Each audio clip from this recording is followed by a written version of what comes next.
Welcome back to the Jackie Griffith Show, and I'm joined here live with Miss Eula McDowell from the Big Bean Theory. Yes, ma'am. Welcome to our show. Thanks for having me. Tell us a little bit about Miss Eula. Well, Miss Eula is a big dreamer. I'm the proud owner of the Big Bean Theory. I have 3 sons, a husband, I'm a mother, a sister, a friend, best friend of everybody's, and just an entrepreneur trying to fulfill my dreams. How did your dream come about? Did you do something else prior to starting your business? A lot of something else before I did my dream. As a matter of fact, since I was 19 years old, that I can really remember, I've catered, done graduations in the neighborhood, the baby showers in the neighborhood. I really should be way further along, but I didn't know. So at the age of 19, I was catering, doing little catering events. I used to work at London Fog. A seamstress would do the coats as they would come down the line, and on my days off, I would cater. And everybody would say, this young girl, she's over here fixing liver and rice and all of these home-cooked meals. And I should have noticed my talent back then, or I should have recognized that it was something that would be my passion because I was so good at it. And then from there, I was working at little, grocery stores, just trying to take care of my son and myself. Just trying to take care of my son and myself, but I would always cater on the side. That would be my extra money. There was always more money than I made wherever else I was. So again, I say I should have been, recognized that was one of my passions and the thing that I love to do. But the way that we came about doing the soups is traditional, as you know, for us to always get together during the holiday season. And my grandmother, she was a pastor. She's not with us now. And she would always cook all the food. So you have my mother, my aunts, and all of them in the kitchen cooking together, which let the grandchildren prowse around to be pretty and come into the homes when it's time to eat. So I never forget this one Thanksgiving in particular. My grandmother had prepared the food, and I lived around the corner, and I got all dressed up because everybody would get dressed up so that we would take pictures and dance and do a little soul food thing that every family does. And so my husband and I, we had came around the corner and arrived at my grandmother's, and it was my aunt's house back then, and we were eating, and my grandmother would always bless the food. And so when she was blessing her food, she told me to come on over and eat some black-eyed pea and some greens. And back then, we didn't have the chafing dish. So, of course, the food is just laying on the table and it's looking dry. And so I've always been really mouthy and outspoken. And so and I'm the first grandchild too. And so I said, well, nobody's going to eat those dry-looking black-eyed peas. And my grandmother said, oh, so you want to talk about the food and you don't cook? She said, from now on, you join us in the kitchen and cook. And it's your job to fix the black-eyed peas since you want to talk about them. And so that was nothing for me. I was like, oh, okay, I'll fix the black-eyed peas. They're going to be good, too. This time, everybody will be fighting over them. And so Christmas was the next opportunity to fix the black-eyed peas. I called my mother, and I asked her, what did she do in her navy bean? Because she made a really good navy bean soup. But whatever my mother would do to her navy bean soup, I would go and chop up more peppers and saute them and put more parsley and everything in it. So I already had a plan on how I was going to knock their soup out the box. And so when it was time to present the meal, the dish, I brought it in, and it was pretty because I put green. Well, you know how the black-eyed peas look. Yes. And I'm an artist. So when I did the black-eyed peas, I cooked the turkey, but smoked turkey, but I drizzled honey and chopped garlic in it and put it in the oven. So So then that's your broth right there. That's your seasoning that is going to go in. So I knew, because most people put a little bit of sugar in it, but I drizzle honey because the honey is better. Had the turkey already in there smoked, so you got this heavy, bountiful flavor. So I just knew everybody was going to love my black-eyed peas. So we did that, and then it's Christmas time. Red, yellow, orange, green peppers in it. Look at the base behind it. It's beautiful, cascading around in the bowl. So when people taste it, they was like, oh my God, my name is Eula, Jean, so they call me Jeannie. And so they said, Jeannie, put her foot in this. Let's check her fingers out. She didn't have any fingers. She killed this soup. So, that's how I start picking up orders. So everybody from New Year's, we got to have some of her soup. So now I'm in the manufacturing business, and I'm making all of these soups. Right. So I would make like $200 in a couple of hours just selling soups, $10 a pop. So people encourage me to they said, well, you should try to get your soups in Giants, but it wasn't easy, but I tried. So first I started calling and contacting people like Glory Label, the Sylvia Label, but I never got a response. And so one day I'm with my mom, and we're at the farmer's market downtown, and I see all of these people selling their arts and crafts and their jams and jellies, and I'm like, wait a minute, I can't get with Sylvia or Gloria, but maybe this can be my base. So I asked one of the vendors there, I said, how do you go about getting into this market? I have a soup product and I want to sell it.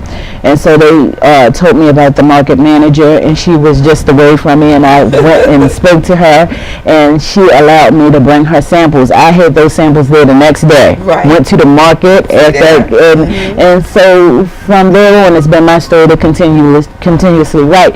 But we started off with 3 soups. I now have 150 soups. Wow. 150 soups and 200 bean-based products. And that's why we call it the Big Bean Theory, because the theory is if you can implement beans in your diet, whenever you go to the doctors, unless you have some type of blood disorder or some problem digesting fiber, they always tell you to incorporate beans in your diet. And what beans' job is to take those enzymes and go in your intestine system and light it up with the fiber, and that's how come it pulls it back out.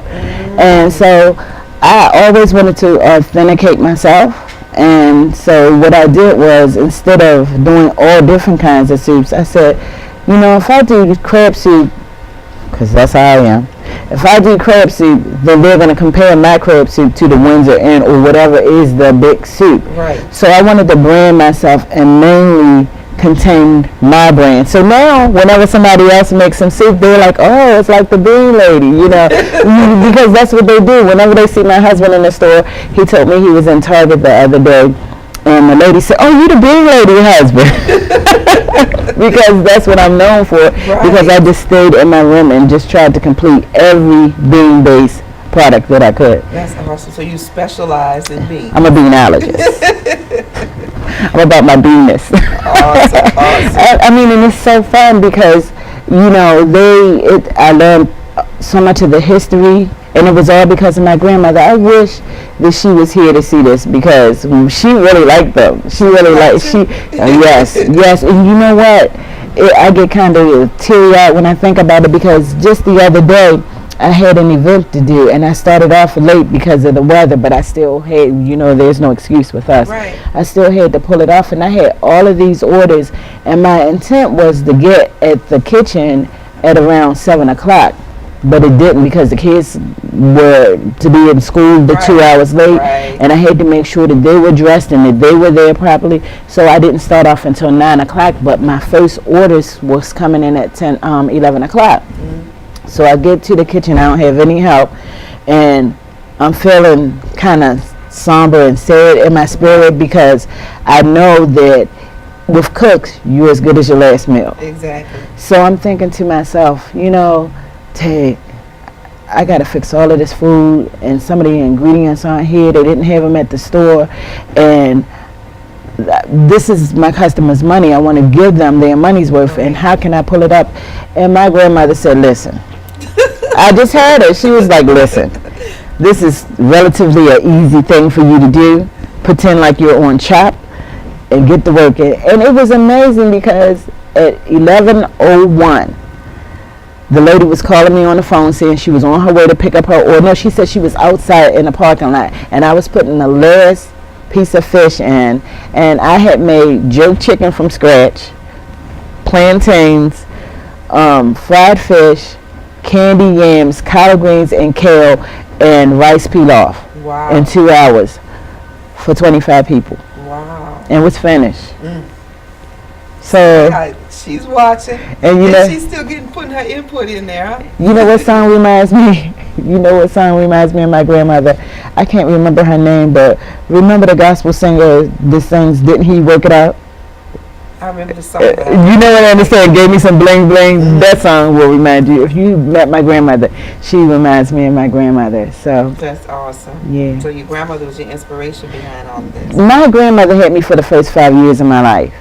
And she, because my mother, she had me really young, right? And so I just saw my mother, as a matter of fact, and my mother had me really young, and so my grandmother was taking care of me because she felt as if my mother wasn't doing a good job, and so I called my grandmother Ma until I was 5. And so when I was 5 years old, my mother came and got me. My mother had me. I would go back and forth to her house, but I really stayed with my grandmother. So my mother said that she had to get me, because if she would have let my grandmother continue to raise me, she would have had to deal with me at this age. She didn't want to. I'm telling you, it was fun though. And I mean, I love the Big Bean Theory. Right now we're in the process of getting a new store. We're moving to Mount Vernon. It's 5 Park Place, and we're waiting for it to open. Have you ever been to the Belvedere Square? No, ma'am. I actually live in in Upper Marlboro. Okay. Is that a good location up there for some soup? Probably. You need to expand. Oh, yes. Yeah. I live close around Andrews Air Force Base. So, yeah. Oh, yeah. But that's one of my visions and dreams, too. I also want to, commerce my soups in the naval academies and their cafeterias and all. So we have big dreams for the Big Bean Theory. And this is, I always tell my husband and my children, we're planting the roots. And the roots aren't that strong. Sometimes it takes like 20 years for them to get sturdy and a tree to be as, firm as it could be. But right now, we're just trying to get those roots intertwined in the dirt so that when you pull them up, they won't blow here and there. Right. Sound like you're doing a great job. Well, thank you. When you're looking at yourself and you're giving yourself your grades, you don't always get. I give myself a C minus. A C minus all the time. I give myself a C minus, but I know that it's consistent work, and I know you have to ask God for permission for all of these corporations that are built. When you look at McDowell's and you look at all of these other entities and buildings that they have, it didn't start, where they were. So I just try to groom my family and breathe my vision into their lungs, because children, they never see what you see. Exactly. Because my grandmother, she was an entrepreneur. Let me tell you, my grandmother had a grocery store on one side of the street. She had a carryout on the other side, and in the grocery store, it was apartments up top. And on the carryout, it was apartments on the other top. In addition to that, she had a used furniture store, a used head shop, and she was a preacher. Wow. So my mother says that I have a lot of her business savvy. I don't see it because I'm stumbling around like crazy, but that's what I want to do. So your kids are involved in the business? It's a family business? Well, they're little chefs. I have my 10-year-old, I have a 10-year-old, a 26-year-old, well, he's turned 27. So I have a 10-year-old, a 13-year-old that'll be 14 next week, and I have a 27-year-old. And they all help out with the family business, but amazingly, the 10-year-old is the better chef. He does all the bread puddings, and he cuts up, and he had, 3 auditions for the Guy Rachel show. Yeah, so awesome. And my older son, he worked at the store. He managed the store with me for a while, but he likes boxing better. So I tell him that it's important that all of us, help out with the family business, and they're children. Right. They help out as much as they can. But I think, with looking at what my grandmother done, I think that children don't realize what they want to do until it's a necessity to do it. Because if my family would have kept some of those stores, I would have had a base. Right. And we would be a lot further along. So I try to instill that in them and let them know that a lot of times their dreams are just, they think that they're their dreams, that they don't really realize what their dreams are until they get in a situation to see. Because I didn't know, that I was going to cook. Right. I never thought that I was going to do this. It's just that I evolved into it. Right. And it was what had been passed down from generations for me anyway. Right. You know. And I think God reveals things to us when He know that we're ready to handle it. And I say that too, but I just wish that I was ready back then. I would be so much further along. Because I always asked my husband, because he would help me out with all of this stuff. And I said, why didn't you tell me that I was good for this and say, hey, Jeannie, let's go to cooking school and let's do this and that, you know? Because then I would be so much more along the way. But this is your time now, I guess. I hope I have enough energy. But we appreciate so much for you coming on the show today, and I thank God for what you're doing, and I thank God for you sticking to what God gave you, and that was your beans.